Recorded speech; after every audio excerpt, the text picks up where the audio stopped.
All right, listen up, everybody. It's nice and quiet here on the farm today. I'm going to go ahead and get back to doing what I enjoy doing, which is reading and sharing my life, sharing what I find to be good reads, sharing what I find to be good thoughts, sharing what I feel to be good life. This book, Hereafter, was given to me by my mother many years ago. She found it at, like a dollar store or something, and she said it reminded her of me. And it was many months ago I found this book, my mom gave it to me a long time ago. And I started to read it, and I was like, why would this book remind my mother of me? The lady's dead. What? My mom goes, well, and I'm like, well, no, I actually don't know, Mom, but okay. She's like, well, no, I think she's a ghost. And I go, so you think I'm a ghost? And she's like, well, no. And I'm like, oh, dear Lord. So anyway, in this book, it's about a lady named Amelia who apparently is dead. We still don't know how long she's been dead. And yet she was there as an angel, apparently, when a young teenager drove his car accidentally off, a windy road and landed in some water. And, she saved him. And he can see her, but he's the only one that can see her. And he's in high school. And so she's been going to school with him, going home to dinner with his family and all this kind of stuff. And it's a fun read. And I think fun reads are good for me to go along with when I'm also reading such things as spiritual, psychological, sociological, real life books. So let's go ahead and get started here. Amelia is the ghost.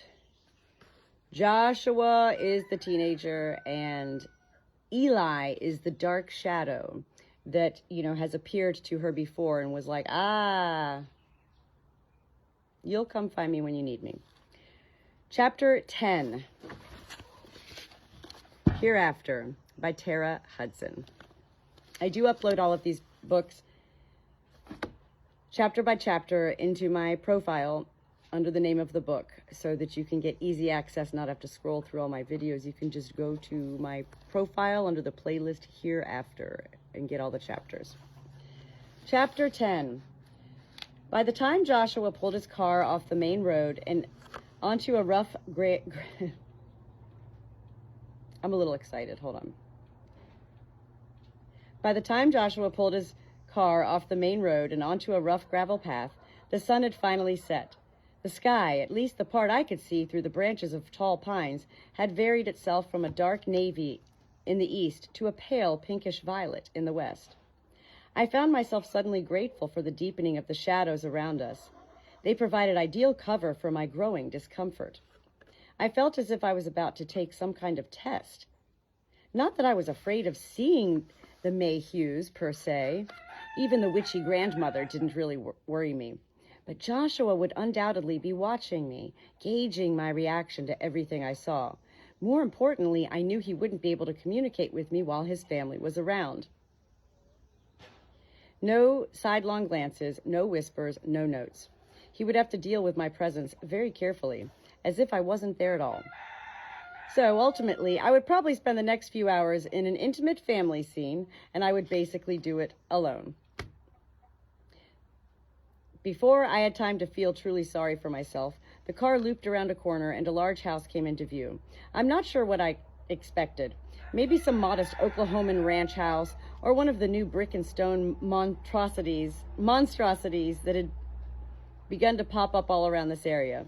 Whatever image I had in my mind, and whatever worries I'd been previously nursing, they all evaporated in the face of the lovely old home that rose before us.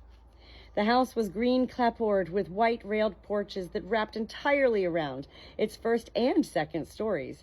At every gable and eave, between every free stretch of wood, were windows, huge bay windows framed by swoops of curtain, tiny round windows, promising only a tantalizing fraction of a view. Stained glass windows exploding with color. From every window shone a warm glow that contrasted charmingly with the dusk that now settled over the house. Even in the pleasant violet gloom, I could make out the shape of the garden through which Joshua now drove, Clusters of rose bushes, wisteria vines, and dogwood shrubs tangled in a gorgeous chaos around the house and the cottonwood trees surrounding it. This was a fairy tale home. I didn't even bother to shut my mouth while Joshua parked behind the house. After closing his own car door, he came around to open mine. When he offered me his hand, I took it as much to steady myself as to feel his skin. Normally, my entire focus would have been centered on the contact of our hands. My attention, however, was elsewhere. I shouldn't have been surprised that the back of the Mayhew house would be even more marvelous than the entrance. Still, my mouth gaped farther when I took in the sight of the lawn stretching out before me. The thickets of pine and cedar, so ever present in southeastern Oklahoma, had been trimmed back to form a kind of wall around the Mayhew's yard. Within the backyard, enormous maples and cottonwoods dotted the lawn, their branches lacing into a sort of dome overhead. Through the leaves, I could just make out a few glimpses of the night sky. Winding down through the yard and around each of these trees was a stone walkway. But this wasn't your average back patio. The stones, which were various shades of blues and grays in the dark, branched all around the lawn into twisting, almost labyrinth paths. Some paths meandered around the yard and then back into each other, while others broke into sets of steps leading to iron-railed platforms. In a few places, paths turned into covered bridges, canopied with heavy wisteria vines. Underneath the elevated portions, a thick sea of ivy and flowering plants swelled up from the ground. At the far end of the yard stood a wooden gazebo, its walls enclosed by a ring of tall cypress trees. The entire scene was illuminated from above by huge white lanterns hung on sturdy electrical wires stretched between each of the trees. The lantern light nearly hid the flicker of hundreds of late summer fireflies that hovered in the dark tree line surrounding the yard. "Dear God," I breathed aloud. "Yeah," Joshua nodded. "My mom owns a landscaping company. She really knows what she's doing, doesn't she?" "You could say that." Joshua turned to me with a half smile, but then frowned a little. Staring at me, he knitted his eyebrows together. "What?" I asked sharply as a wave of self-consciousness washed over me. "Why are you looking at me like that? Do you know you sort of glow in the dark?" "Oh, that." I looked down at my hand, still locked in his, and then back up at his face. Light from the lanterns above us brightened some of Joshua's features, while the darkness of the night shadowed others. My skin, however, looked exactly the same as it had during the day, unaffected by the change from daylight to darkness. It was something I was used to, and the reason I'd immediately recognized Eli as a ghost, the flat, unreflective nature of our skin against the dark. To me, Eli had looked like a black and white image against a three-dimensional one. To Joshua, I apparently looked like I glowed. I shrugged. "I guess it's a ghost thing. Creepy." "Little bit," he confessed, but he did so with a smile. I sighed once again, grateful for his seemingly endless ability to accept all the strange things about me. I didn't get the chance to express this gratitude, though, because the sound of a slamming door made us both jerk our heads toward Joshua's house. A small, darkened figure now stood on the highest platform of the patio. I could see from its silhouette that the figure was a woman. In the bright light from the house windows, she appeared backlit, her features obscured by shadows. I could tell from her stance, hands on hips, back rigidly straight, that whatever was, she wasn't terribly happy. Immediately, I dropped Joshua's hand and hunched my shoulders, suddenly feeling like a child who'd been caught doing something bad by someone else's mother. When the woman spoke, however, I knew I wasn't the child about to be scolded. "Joshua Christopher Mayhew." The woman's voice was high and delicate, but right now it sounded strained from worry. "Do I even need to ask if there's some valid explanation for why you're so late?" "No, Mom," Joshua groaned, looking down at his sneakers. "And do I even need to tell you that we were this close to filing a missing persons report on you?" "I'm not that late," Joshua mumbled, so quietly that the woman on the porch couldn't hear him. More loudly, he said, "Yes, Mom, I'm sorry, Mom."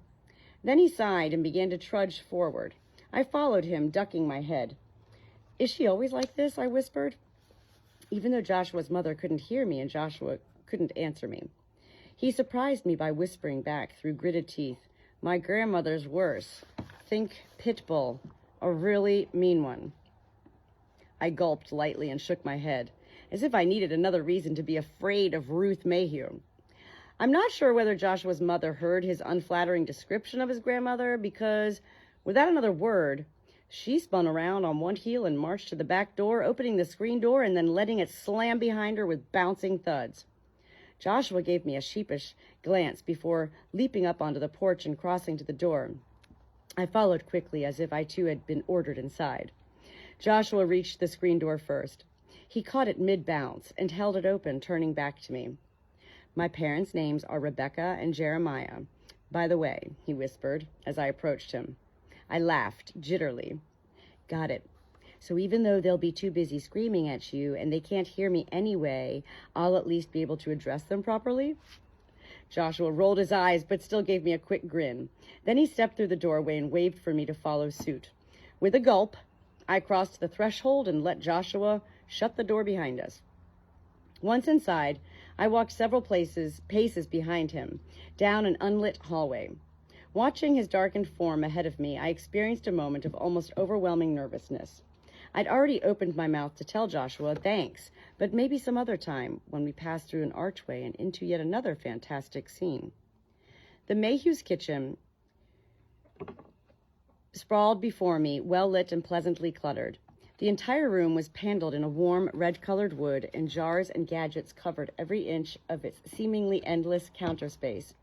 In the center of the huge room sat a small wooden island over which various pots and pans hung from the low ceiling beams.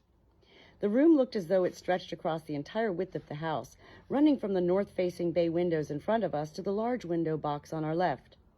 Underneath that window, a man and a young girl stood at a sink full of dishes, laughing. Jeremiah and Jillian Mayhew, I guessed. Across from them, Joshua's mother had just walked over to the center island, and she began sorting through the dishes stacked on it. For a moment, her sleek black hair covered her face, but when she glanced up at the sound of the laughter, I could see her lovely features and bright hazel eyes. Her eyes sparkled happily for a moment before landing on Joshua. When they did so, they sharpened. "So, prodigal son," she said, "what's a good punishment for skipping dinner and scaring the hell out of your mother less than a week after your car accident?" Rebecca Mayhew's voice stirred Jeremiah and Jillian, who both turned away from the dishes in the sink. In my peripheral vision, I could see Joshua wince from all the scrutiny. I gave him a quick, sympathetic smile and then directed my attention to his family. Though Jeremiah had brown hair instead of black, his dark blue eyes matched Joshua's perfectly. Despite the separation of at least 20 years, the two men could have been brothers. They shared the same high cheekbones and tan skin, the same broad grin. Jeremiah's grin spoke clearly enough. Whoever wanted to punish Joshua tonight, Jeremiah wasn't on their side, at least not internally.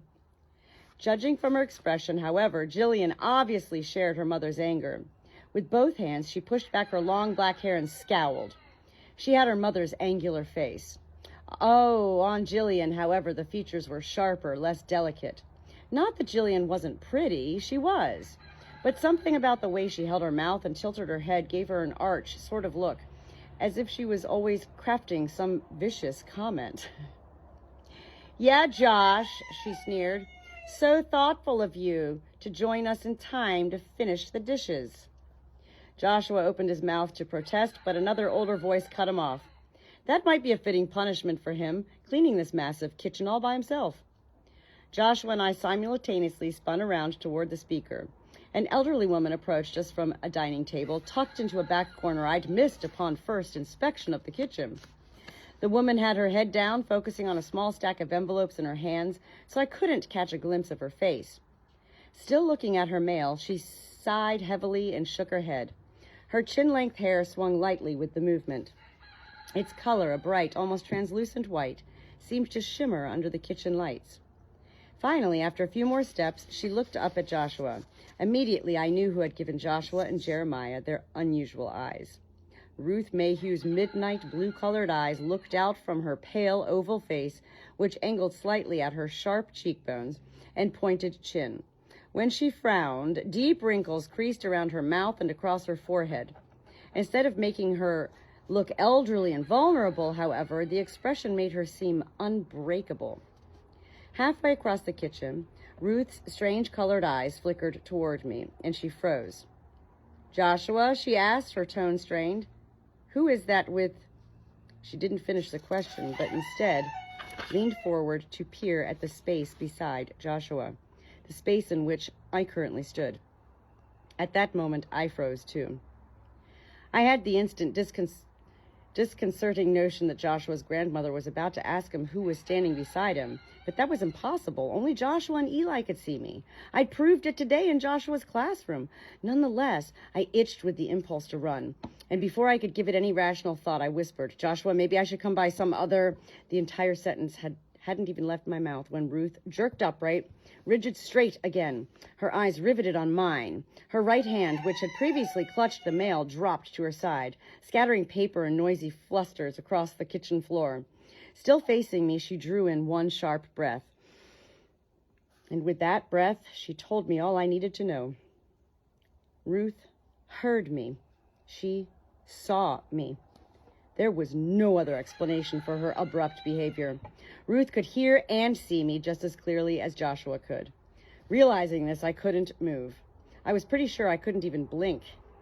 From the corner of my eye, I shot a regretful look at the dark hallway leading out of the kitchen. If only I'd had the foresight to hide outside, maybe even to crawl underneath Joshua's car before this woman had seen me. I glanced at Joshua and saw him blanch. His eyes darted several times between his grandmother and me. Grandma, he asked, his voice shaking. What's wrong? Joshua was speaking directly to her, so it stood to reason that Ruth should have looked at her grandson while she answered him, yet her eyes remained locked onto mine. She held them as she spoke. Who is that? She pronounced the words carefully, enunciating their consonants in a way that made me flinch with each sharp sound. I tried in vain to blend into the cabinetry while Joshua answered her. Who is who? He said and laughed, but he sounded too jumpy, too obviously aware of her odd behavior. His eyes flickered to mine for the briefest moment before refocusing on Ruth. Are you sure you're okay, Grandma?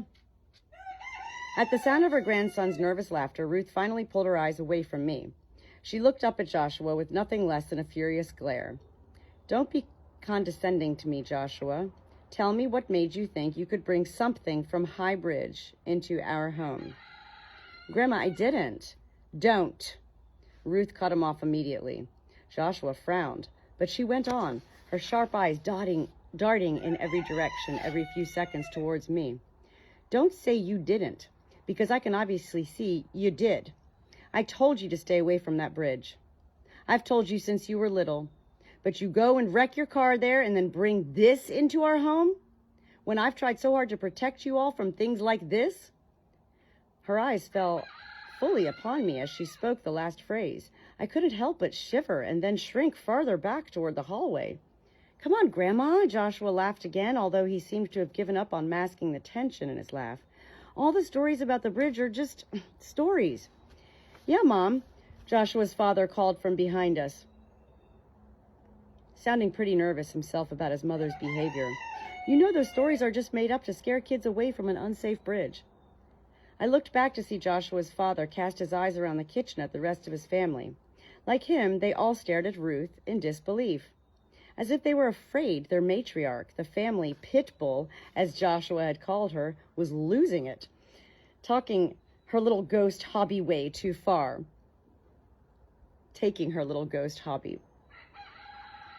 Ruth, however, shook her head, her cheeks now blooming a violent, angry red. I know no such thing, Jeremiah. What I do know is that bridge has a bad history, the kind of history that can change a place, make it attractive to certain things.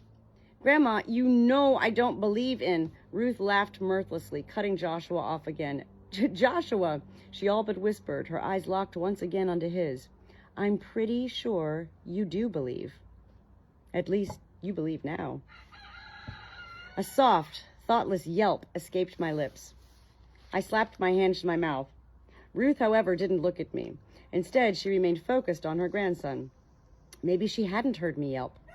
And maybe I was being hypersensitive, imagining that she saw me too, imagining that she referred to me as one of those certain things associated with High Bridge. Maybe, but it didn't seem very likely anymore. And I didn't want to risk it. In fact, I suddenly felt trapped. The need to run began to burn in my limbs. I threw one more longing glance at Joshua before I crept several paces backward. Joshua followed my movements from the corner of his eye. "Don't," he started to protest, but then clamped his lips down and gave his grandmother a tight smile. "I'm sorry," I murmured, hovering at the entrance of the hallway, "but I think I'd better get out of here." He frowned, still staring at his grandmother, who had yet to drop her eyes from him. I looked back and forth between Ruth and Joshua, gnawing on the corner of my lip. At last, my gaze fell on Joshua. I looked down at the hand closest to me and watched him clench and unclench it, like he'd done outside his math classroom today. Despite my fear, this little gesture made me smile. It emboldened me, if just a tiny bit. I drew a deep breath and then said, "Meet me at your school tomorrow, okay? At lunch, in the parking lot?" Joshua gave me just the slightest nod, and my grin widened. The grin shrank, however, when Ruth's eyes darted once more to mine. If I didn't know better, I would have believed that a gaze like that could kill me again. "Help me get out of here, Joshua," I whispered as if my hushed tone would somehow make Ruth less aware of me. I spun around and bolted down the hallway before I had the chance to find out.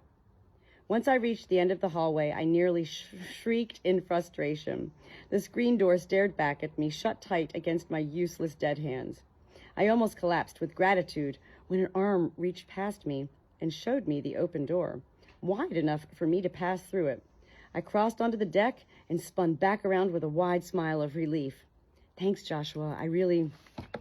The words died on my lips.